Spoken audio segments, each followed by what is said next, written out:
위로하려느냐 너희 대답은 거짓일 뿐이니라. 아멘. 욥기 21장 1절에서 34절 말씀을 가지고 하나님 아버지와 자녀라는 그 믿음과 사랑의 관계로 구체화되는 과정이라는 이 제목을 가지고 함께 은혜를 나누고자 합니다. 욥기는 꼭 우리가 놓치지 아니할 내용이 욥의 세 친구, 이제 나중에는 엘리후라는 그 네 명이 등장합니다만은 욥과의 어떤 내용을 가지고 논쟁하느냐. 욥기는 반복되게 얘기를 해요. 그러니까 우리가 보편적 그런 신앙의 논쟁, 윤리 도덕성, 도덕의 틀, 그리고 어떻게 보면은 내가 경험됨으로 말미암아 어떻게 보면 그 우리가 실존주의 또는 경험주의라고 그러죠. 그런 어떤 틀, 그리고 내가 믿는 하나님은 이러한 하나님이야라고 이미 페르소나로 갇힌 그런 하나님, 이런 그 우리의 모습이죠. 쉽게 말하면 새 친구가 등장하고 있는 것은. 그러나 이제 욥은 하나님이 그의 존재를 붙들고 어떻게 보면 역설적인 얘기지만 그 새 친구들이 얘기하는 그런 울타리가 이제 욥은 서서히 과정을 통하여 깨져간다, 이렇게 우리가 해석할 수 있겠습니다. 그러니까 우리의 신앙이 이 대부분 우리도 어떤 이런 윤리적 틀에 또 내가 경험되어지는 어떤 페르소나에 그리고 내가 알고 있는 그 하나님, 이렇게 이미 정해진 어떤 규범적인 그 하나님, 이런 이제 논쟁을 가지고 42장까지 간다는 거죠. 그러나 42장의 결론은 그런 과정을 통해서 내가 말씀으로 들었던 하나님을 눈으로 본다는 거예요. 그리고 이제 세월이 지나고 보니까 내가 나름대로 변명했던 것을 내 손으로 내 입을 가린다는 것입니다. 그리고 이제 42장에 가면 모든 땅에서 욥의 딸들이 가장 아름다웠더라고 기결된다는 것은 결국 이제 그 과정 속에서 우리의 어떤 신앙의 믿음의 분량이 구체화되는 거죠. 깊이와 넓이와 두께와 크기가 이제 구체화돼가는 그런 이제 우리 욥기의 전체적인 우리가 주제를 우리가 생각해 볼 수가 있습니다. 네, 오늘은 이제 욥과 이 세 친구들과 관계 속에서 1차, 2차 변론이 욥이 결론적으로 답을 내리는 내용입니다. 그러니까 1차, 2차 이 세 친구들의 쉽게 말하면 인과응보적 원리예요. 저도 지난주에는 가장 그 마음이 아픈 기간을 보냈습니다. 수없는 의문과 질문을 갖고 또 수없는 울부짖음이 있었죠. 그러나 우리는 알 수 없어요. 수없이 우리는 이제 그런 삶을 겪거든요. 그래서 이제 그런 삶을 통해서 결국 이제 우리가 또 다른 우리의 어떤 깊이, 넓이, 두께, 크기가 구체화되어 간다는 거죠. 그럼 우리가 잘못하면 이러한 것들을 교회 안에도 그런 어떤 형태로 다양한 문제들이 발생할 수 있거든요. 근데 우리는 쉽게 답을 내려버리고 단순하게 우리가 어떤 원인이 있었냐, 이유가 있었냐, 이렇게 묻는다면 우리가 고민하고 아파해야 되고 감당해야 할 것들이 다 생략되는 거죠. 그 이유가 분명하다면. 그러나 우리는 이유를 우리가 찾을 수 없기 때문에 우리는 아파하고 또 우리는 그 과정을 견뎌야 되는 거죠. 그러나 이 욥의 친구들은 모든 것들을 원인과 결과 법칙으로 보는 거예요. 그래서 이제 오늘 본문은 뭐냐? 우리가 계속 해왔던 것처럼 욥은 니네들이 하는 얘기가 부분적으로 맞다는 거예요. 그러니까 우리가 옳고 그름이든 도덕이든 어떤 경험이든 또 내가 알고 있는 이런 하나님이야 라는 것은 그 개인에 가지고 있는 부분이라는 거예요. 왜 그러냐면은 하나님은 저는 목회자로서 알면 알수록 어떻게 보면 이 볼펜 같은 경우는 알면 알수록 내가 정복에 가잖아요. 알면 알수록 이제 내가 다 알아가기 때문에 이게 반복되는 거죠. 그러나 하나님은 알면 알수록 더 커 보여요. 신비하죠. 그러니까 내가 이 정도 알면은 이렇게 정해진 하나님이 이렇게 딱 내 손에 잡힌 게 아니라 더 커 보인다는 거예요. 알면 알수록 하나님은. 근데 이 친구들은 이렇게 딱 이렇게 규범된 정해진 하나님으로서 그 모든 것을 해석하려고 하는 오류죠. 그러니까 이게 계속 반복돼요. 그러니까 욥기를 우리가 읽으면은 그래서 쉽게 말하면 악인들은 그래서 벌을 받는다. 너는 하나님의 말씀에 순종 안 했기 때문에 벌을 받는다. 이런 이제 인과응보적 원리가 이 세 친구들이 강조하는 큰 틀이에요. 살아보면 내가 정해놓은 어떤 규범, 내가 아무리 옳은 윤리 도덕이라도 그것이 모두에게 적용되지는 않더라는 거예요. 그래서 욥이 그런 이제 변론을 오늘 하는 것입니다. 우리가 시간 관계상 7절 봅니다. 어찌하여 악인이 생존하고 장수하며 세력이 강하냐.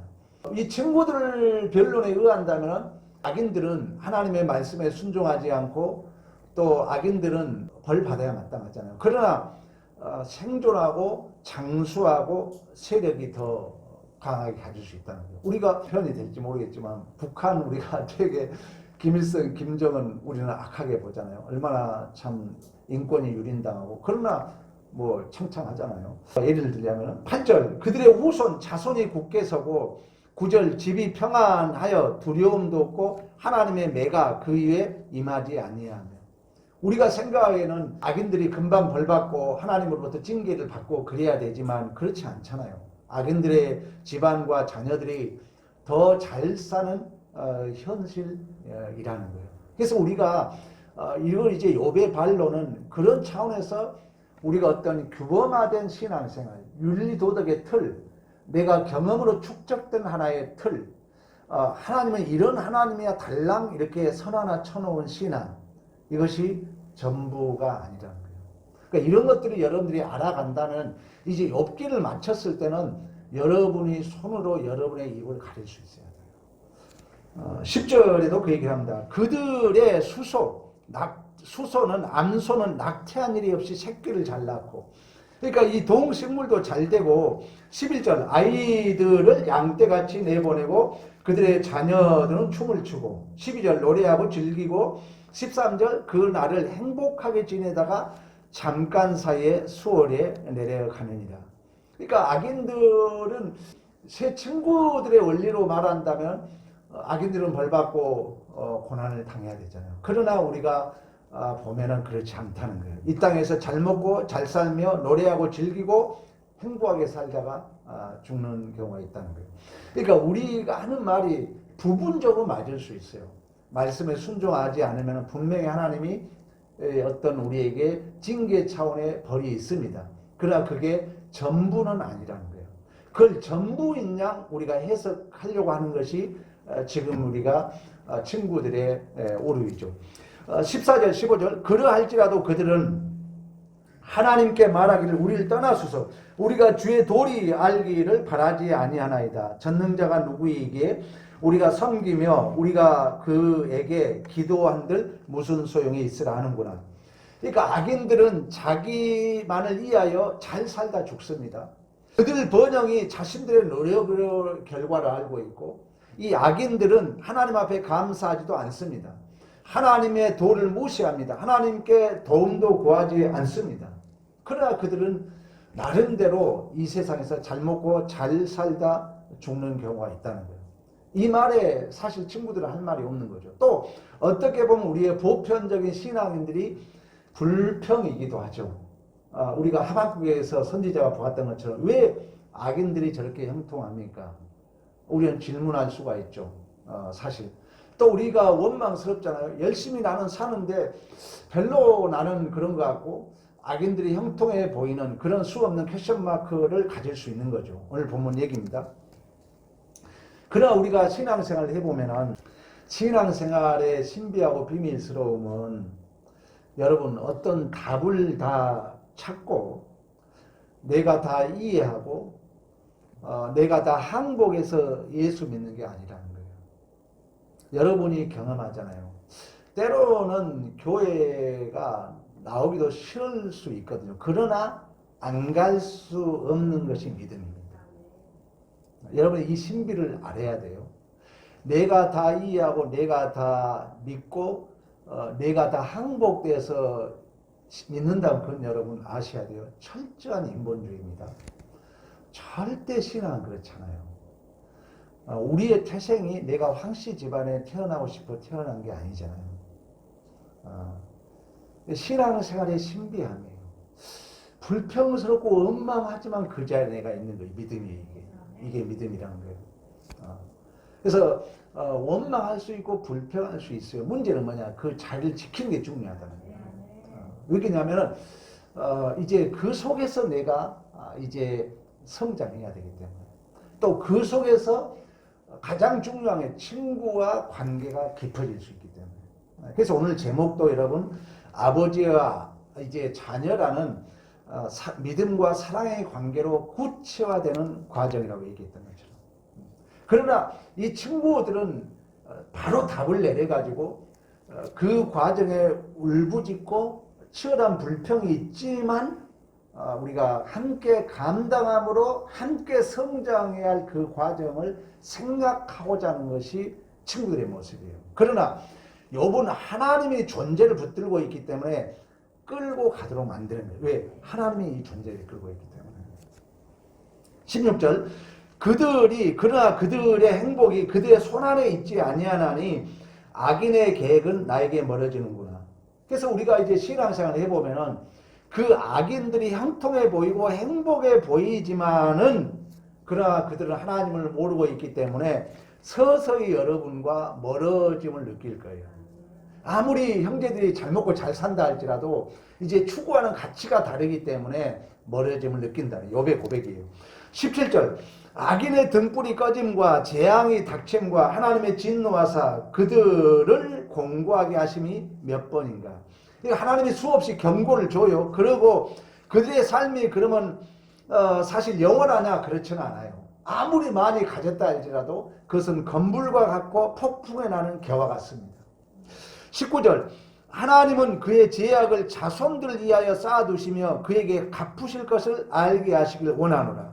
20절 자기의 멸망을 자기 눈으로 보게 하며 전능자의 진노를 마시게 할 것이니라. 21절 그들의 달수가 닿으면 자기 집에 대하여 무슨 관계가 있겠느냐. 이 말은 뭐냐면은 사실 악인들이 열심히 살아요. 그러나 그 진노가 나중에 나타납니다. 분명히.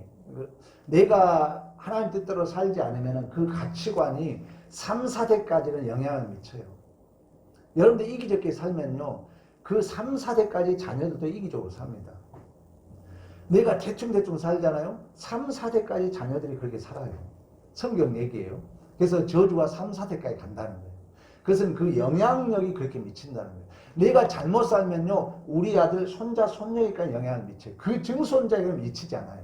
그래서 3, 4대거든요. 그러나 문제는 뭐냐. 이 악인들이 잘 먹고 잘 살다 죽어버리더라는 거죠. 그러니까 잘 먹고 자기의 인생은 잘 먹고 잘 살다 죽어요. 그리고 악인들, 이 후손들이 미치는 영향을 그들이 끝까지 보지 않고 죽는다는 거예요. 지금 이 욥의 그 변론은 그 친구들은 여전히 인과응보적 원리로 계속 욥을 정죄하고 또 욥을 회개하라고 촉구했던 것을 지금 반론하고 있는 것입니다. 22절 그러나 하나님께서는 높은 자를 심판하시거나 누가 능히 하나님께 지식을 가르치겠느냐. 겉으로 나타나는 현상만 가지고 이 하나님의 오묘하고 신비한 섭리를 유한한 인간이 다 헤아릴 수 없다는 것입니다. 23절 어떤 사람은 죽도록 기운이 충실하며 안전하며 평안하고 24절 그의 그릇에는 젖이 가득하고 그 골수는 윤택하고 어떤 사람은 마음의 고통을 품고 죽음으로 행복을 맛보지 못하는도다. 26절 그들이 매 한 가지로 흙 속에 높고 그들 위에 구더기가 덮이는구나. 이 말은 뭐냐면은 어떤 사람은 이유 없이 잘 먹고 잘 산 사람이 있어요. 어떤 사람은 이유 없이 행복하지 못하고 고난을 당한 사람이 있어요. 그러나 결국 그들은 다 같이 죽더라는 거예요. 근데 우리는 이 지금 욥의 반론이에요. 우리는 자꾸 원인과 결과를 전부로 알고 있다는 거예요. 거기에 대한 반론입니다.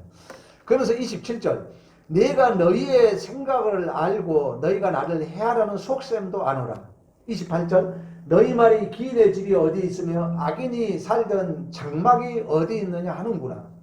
29절 너희가 길 가는 사람에게 묻지 아니하느냐 그들의 증거를 알지 못하느냐. 30절 악인의 재난의 날을 위하여 남겨둔 바 되었고 진노의 날을 향하여 끌려가느니라. 귀인이든 악인이든 살았을 때 우리가 보기에는 우리가 쉽게 말하면은 어떤 도덕의 틀, 우리가 이 욥기 세 친구들의 원리를 꼭 아셔야 돼요. 욥기 1장부터 42장까지 엘리바스는 도덕 틀입니다. 도덕 틀. 그리고 이제 빌닷은 경험으로 축적된 어떤 전통의 틀. 그러니까 우리가 보편적으로 가지고 있는 거예요. 그리고 이제 소발은 뭐냐면은 하나님은 이런 하나님이야. 사실 이 세 친구들을 이제 통합적으로 보면 모든 게 원인과 결과 법칙이죠. 우리의 신앙생활이 예수를 믿노라 하면서도 우리가 행복을 못 누린 게 뭐냐면 그 틀에 갇혀 있거든요. 저도 목사지만 그걸 많이 발견해요. 하나님은 그러나 그게 아니거든요. 또 우리가 인생을 살아보면 우리의 존재를 그 틀로 다 담을 수 없거든요.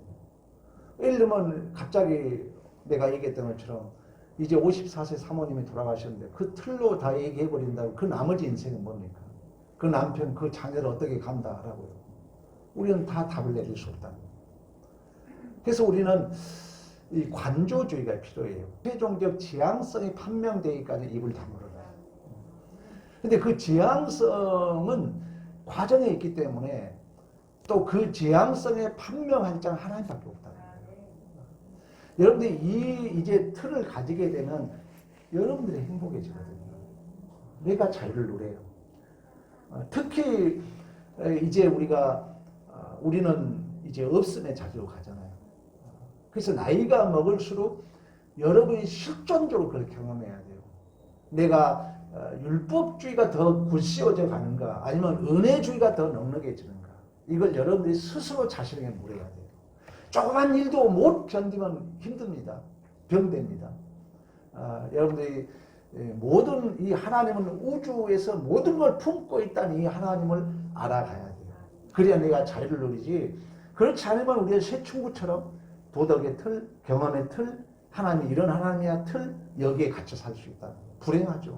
특히 이제 이 시대가 기계 문명화 시대가 되잖아요. 그러나 인간의 독특성은 연결에 있다 그랬잖아요. 소통에 있거든요. 그러니까 이 우주와 저 은하계와 연결할 수 있는 별이 우리의 밥알로 들어올 수 있는 그런 어떤 은유의 연결성. 이게 인간이 가질 수 있는 독특성이라는 거예요. 근데 우리가 어떤 규범화된 틀에 갇혀버리면은 특히 우리 기독교인들은 조심해야 됩니다. 그래서 지금 이 욥이 한 얘기예요. 야, 끼인이든 악이든 살았을 때 어떤 절대적인 법칙, 권위, 또한 어떤 세력, 규칙, 기준, 어떤 힘으로 그 역사가 결정되지 않더라는 거예요. 어느 인생도 마찬가지죠. 저도 사실 섬에서 태어났잖아요. 우리 집사람 만날 때 포장마차에 끌고 다녔어요. 그리고 노가다판에 살았어요. 근데 내가 이 자리에 있다는 거 어떤 틀, 내가 뭐 잘나서 내가 열심히 살아서 아니에요. 몰라요. 우리는 다 알고 갈 수가 없어요. 그래서 우리는 예배 시간마다 제가 기도한 게 뭡니까? 최고의 권위를 누구에게 둬라? 하나님께 둬라. 최고의 가치를 하나님께 둬라. 이 얘기를 하는 거예요. 그러면 내가 행복해요. 이게 참, 이 깨기가 힘들다는 것을 욥기가 얘기해줘요. 그래서 긴 반복된 얘기를 42장까지 끌고 갑니다. 그러나 믿음의 승리자는 내 손으로 내 입을 가리게 되었어요. 말씀만 들었던 그 하나님을 보게 돼요. 모든 이 세계에서 가장 아름다운 자로 보시기에 심히 좋았더란 그 토부 하나님을 닮은 자로 우리가 성장하게 된 줄로 믿습니다. 그래서 여러분 이 세상은 사실 어느 누구도 어떤 규칙에 매인 인생은 없다는 거예요. 욥이 지금 반론합니다. 그러면서 31절 누가 능히 그의 면전에서 그 길을 알려주며 누가 그의 소행을 보응하랴. 그를 무덤으로 메어가고 사람이 무덤을 지키리라. 33절. 그는 골짜기 흑동에 달게 여기니 많은 사람이 그보다 앞서갔으며 모든 사람이 그 뒤를 줄지을지다. 이 말은 뭐냐면 누가 아무리 악하게 살아도 누가 지적해 주는 사람 없더라는 거예요. 또한 그들이 잘못을 보응할 자도 없어요. 결국 이제 죽음 이후에라도 잘된 사람들이 따라가고 싶은 자리도 있잖아요. 그게 세상 원리라는 거예요. 그렇다면 우리가 어떤 규범화된 도덕 틀, 나의 경험의 틀, 하나님이 이런 하나님이야, 이런 보편적 어떤 우리가 규범, 우리가 심리학에는 페르소나라 그랬잖아요. 그걸 가지고 그걸 전부인 양 살지 말라는 얘기예요. 이게 중요한 주제입니다. 그래서 그러므로 특히 기독교 신앙은 어떤 이미 정해진 쉬운 것, 대답하는 인생이 되지 말고 질문하는 인생이 되라 그러거든요. 대답한다고 이미 정해져 있다. 여러분들이 이래야 돼. 이미 그것은 정해진 답이라는 거예요. 우리 계속 반복해야 돼. 그것은 나도 한다는 거예요. 여러분들이 불평거리 다 알아요. 다 알아요. 왜? 그건 이미 정해진 거기 때문에. 그럼 거기로 우리의 인생을 담을 수 없다는 거예요. 하나님이 왜 역사를 이끌어가기 때문에. 그래서 우리 기독교 신앙은 이런 어떤 정해진 어떤 쉬운 것, 더 중요한 것은 내가 어떤 오해하지 마십시오. 헌신, 또 어떤 막연한 나의 진심, 내가 주장하는 정의, 공의, 또 내가 열심히 하는 어떤 기도 다 좋아요. 그러나 그게 전부가 아니다는 거예요. 여전히 우리는 반드시 우리는 제 비참을 경험해야 돼요.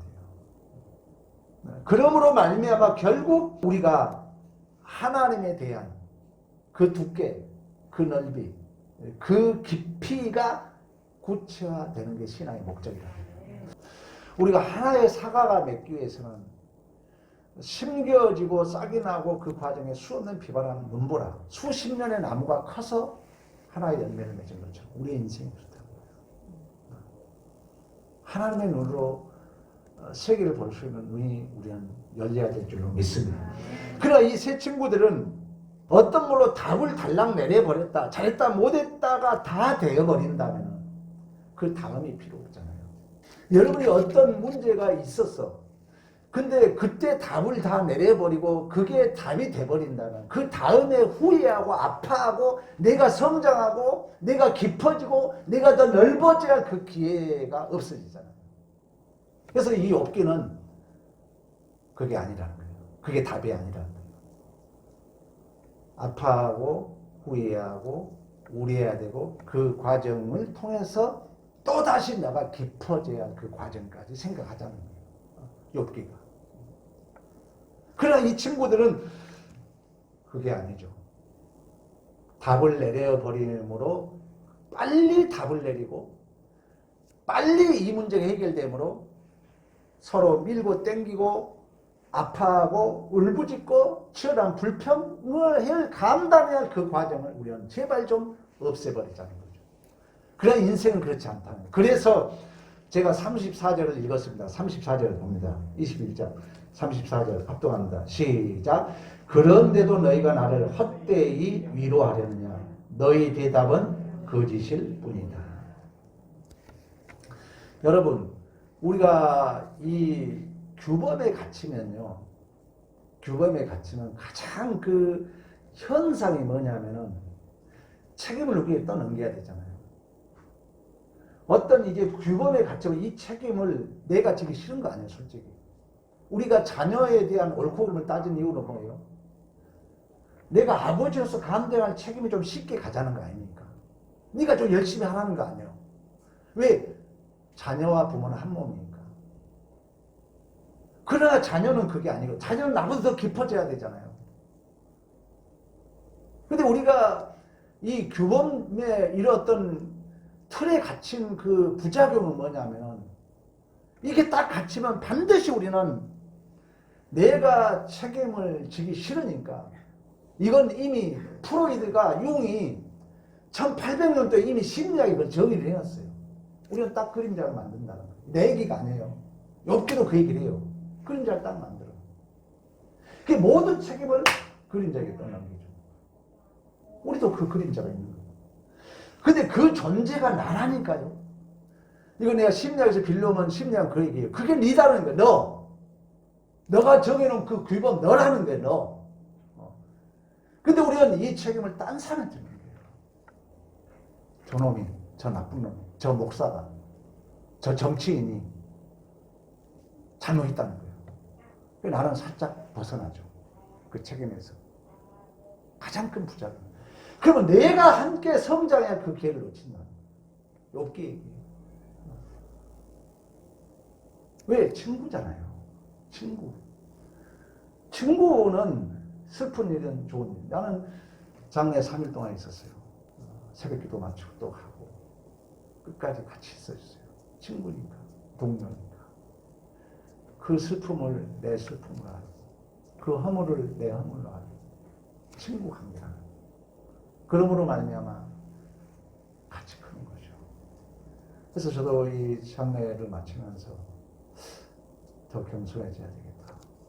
더 어느 좀 조심해야겠다. 수없이 다짐하고 왔는데 욥기가 42장까지 간 것처럼 그렇게 하나의 규범화된 것으로 쉽게 우리가 고쳐지지 않습니다. 우리가. 그래서 반복된 실수를 폭로시키는 거예요. 텔렉스 쿨파. 그 반복된 나의 허물이 폭로됨으로 서서히 나는 다듬어지고 있는 거죠. 그러면 그 반복된 실수의 그 제약의 폭로를 우리는 하나의 규범으로 잘못됐다 없애버릴 수가 없다는 거예요. 그것마저 은혜의 파편이라고 해석을 하고 있다는 성경입니다. 그런데 우리는 거기에 답을 내려고 그걸 없애버리면 내가 아파하고 고민하고 내가 깊어지고 내가 넓어져야 그 복된 기회를 놓쳐버리게 된다는 거예요. 그래서 지금 1차, 2차 변론 마지막에 욥의 결론은 뭐냐? 너희들 나에게 헛되게 유혹하지 말아라. 너희들 거짓말하지 말아라. 이라는 것입니다. 우리는 욥기의 서론을 알고 있습니다. 욥기의 서론은 뭡니까? 이유가 있어서 하나님 앞에 충성한다. 이해관계입니다. 여러분이 교회 생활을 할 때 가장 중요한 건 하나님 때문이라고 해야 돼요. 긍정적이든 부정적이든 누구 때문이라 해버리면 이제 문제는 곁길로 갑니다. 하나님 때문에 오는 거예요. 하나님 때문에 그 자리에 있던 거예요. 하나님 때문에 여러분 이후에 하나님 때문에. 근데 그 하나님은 우리 아버지라. 이 믿음과 상의 관계예요. 그래서 이제 이 사탄은 자꾸 우리를 유혹해요. 사탄은 우리에게 인본주의적인 사고를 집어넣어요. 하나님과 우리와 관계를 떨어뜨려야 되기 때문에 그 사이에 다른 이유를 끌고 들어와요. 그래서 이것 때문에 하나님을 섬긴다는 거예요. 그러나 하나님은 욥을 믿고 있어요. 하나님은 우리의 존재를 붙들고 있어요. 그래서 하나님은 진실로 하나님이 너를 붙들고 있다는 사실적 증거로 여러분들의 이유를 없애는 거예요. 내가 여러분 설교 잘해가지고 이 자리에 온다면 목사 때문에 오겠죠. 대형교회는 그럴 수 있지만 하나님은 그런 방법을 이끌지 않습니다. 어쩌면 여러분과 저와 관계에 수없는 그 걸림돌을 하나님은 폭로시켜요. 그래서 여러분이 교회에 온 이유가 황 목사 때문이 아니라는 것을 하나님은 증명해 간다는 거예요. 하나님 때문에. 그래서 이 사탄들은 계속해서 어떤 이유를 들여서 욥이 하나님 앞에 충성할 것입니다. 그래서 이제 이 하나님은 뭐냐? 좋다. 다 제거해봐라. 욥은 그 이유 때문에 하나님을 믿는 게 아니라 내가 욥을 붙들고 있다. 이 얘기를 하는 거예요. 우리의 존재도 마찬가지죠. 그래서 욥은 엄청난 이제 고난을 당합니다. 그러나 하나님의 목적하심이 있어요. 그 고난이, 그 환난이 이해되지 않는 일이 정해진 규범에서 밀려나요. 제가 지지난주 설교했잖아요. 여러분이 지금 몸부림치고 있잖아요. 감사할 일이에요. 그 말은 뭐냐? 여러분이 지금 정해놓은 규범이 있기 때문에 아픈 거예요.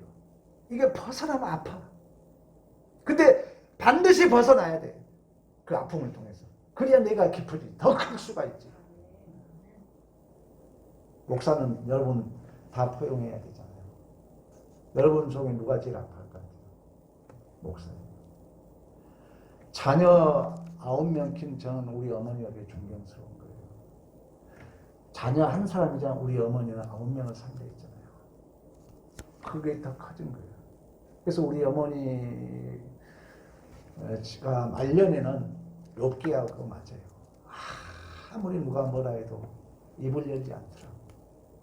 잘다 모였다 얘기도 안 해요.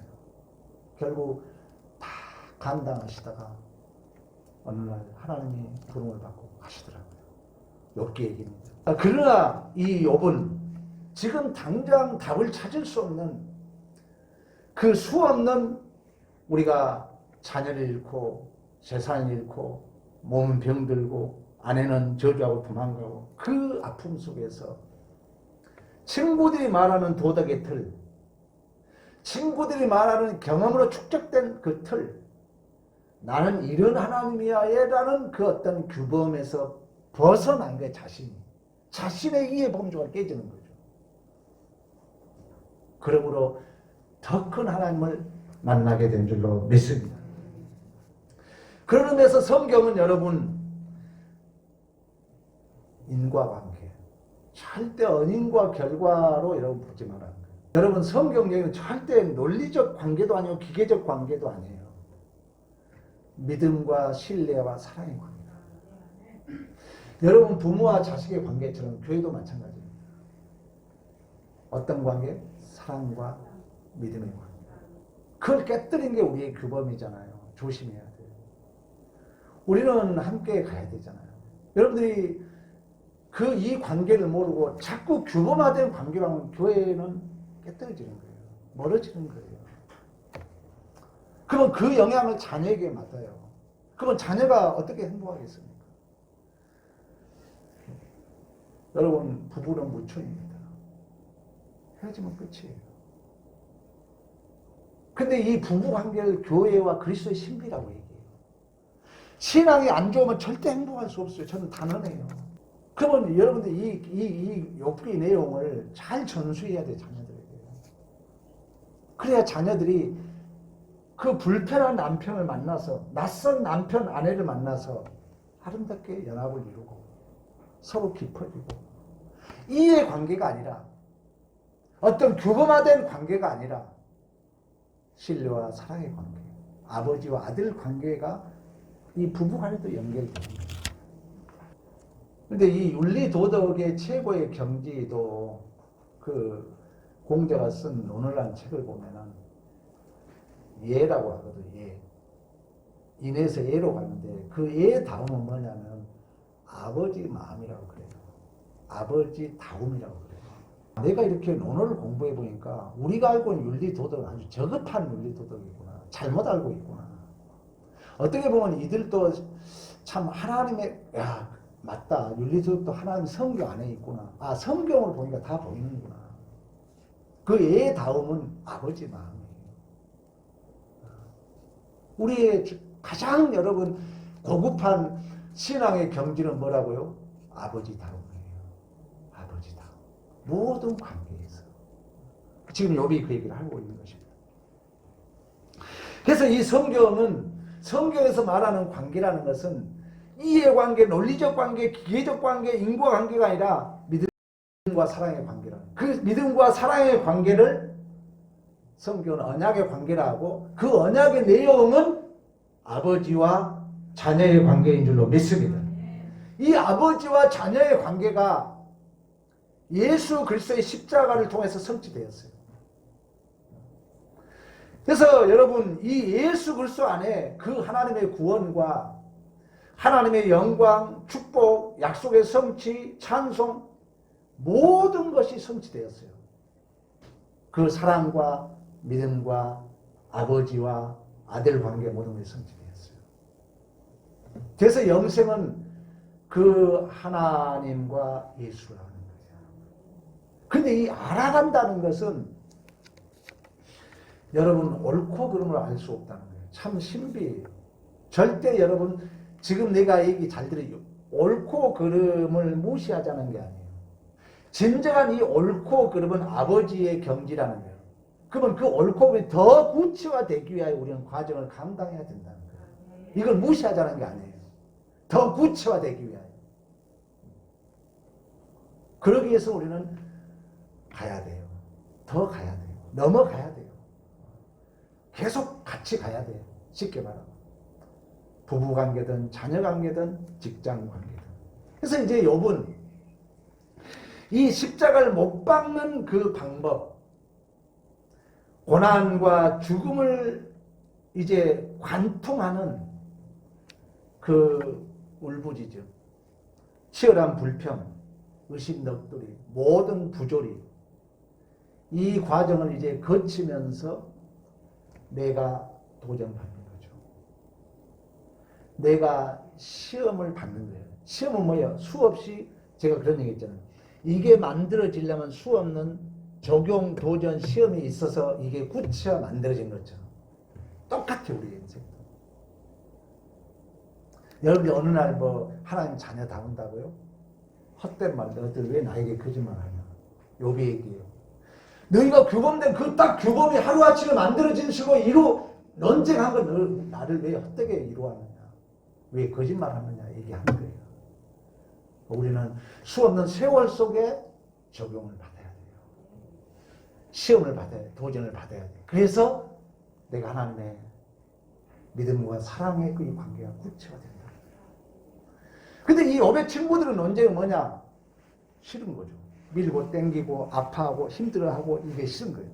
그래서 빨리 윤리도덕을 끝맺고 나는 좀 편하게 살자는 거죠. 좀 나는 거기에서 밀려난 삶을 살자는 거죠. 거짓이라는 거예요. 헛된 이론하는 거예요. 여러분 견뎌야 돼요. 도전. 와봐라. 우리는 이사야 설교를 수없이 들었습니다. 이미와 아직의 중간 관계는 명예로운 기회라고 했어요. 여러분들이 운동선수로 이제 운동장에 뛴다면은 대표 선수로 다리 부러지고 넘어지고 실패와 수없는 희노애락 그 운동선수로서 땀을 흘려야 하는 그 과정을 피하면 누구만 손해입니까? 나만 손해죠. 과감하게 우리는 시험, 도전, 적용을 받아야 되죠. 그러므로 내가 그 운동선수다운 자로서 구체화되어 가는 줄로 믿습니다. 이 욥기 내용이요. 그 욥기 내용은 뭐냐면 아까 말씀했던 것처럼 그 언약의 내용처럼 하나님이 누구신가가 구체화돼 내 눈에 보여가는 거예요. 그 역설은 내가 하나님의 자녀로서 구체화되어 간 줄로 믿습니다. 그래서 영생은 뭐요? 아버지와 아들이라는 거예요. 그 아버지는 하나님이에요. 그 아들은 예수예요. 이 둘을 모르면은 불행합니다. 나이 먹으면 외로워요. 꼭 제 설교 들으셔야 돼요. 소통. 동의보감의 최고의 건강 비법은 뭐냐? 새로운 것이 들어오고 나가야 돼요. 꼭 이 원리를 가져야 됩니다. 멈춰 있으면 썩는 거예요. 내가 금방 누워셔야 합니다. 그래서 여러분들 치열하게 목사님 설교를 듣고 흘려 보낼 줄 알아야 돼요. 생각이 멈춰 있으면 죄송하지만 똥이라고 그래요. 동의보감에. 반드시 내보내야 돼요. 물질도 마찬가지예요. 들어오고 나가고 정신세계도 들어오고 나가고 최고의 건강 비법입니다. 치열하게 여러분들이 말씀을 쫓아가야 돼요. 쫓아가서 새로운 이 정신세계가 들어오고 또 이걸 나눠서 흘려보내고 이런 강건한 모습이 되기를 간절히 축원합니다.